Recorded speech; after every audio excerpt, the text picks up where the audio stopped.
This video is how to add brushes to Photoshop on your Mac.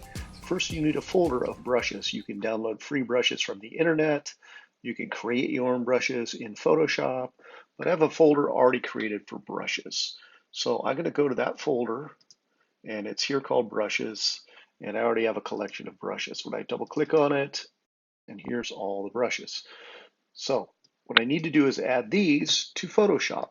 The best way to do that is right in Photoshop itself. So I need a new Finder window. I am in the Finder window now. I'll do Command N to bring up a new Finder window, and I'll navigate to the Applications window and the Adobe Photoshop folder. I have Photoshop 2020 on mine, and Presets. Presets has different folders for content, and one of your content folders is brushes.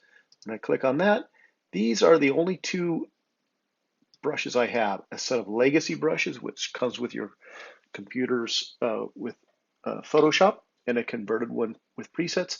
I'm going to add all of these into this folder. So I'm going to click back on this folder here to highlight it, Command Data Select, and then drag them into this folder.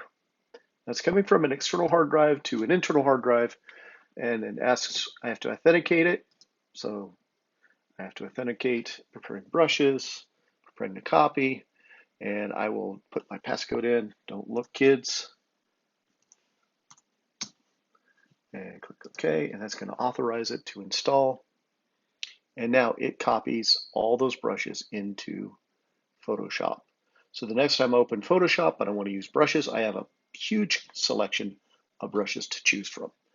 So that is how you add brushes to Photoshop.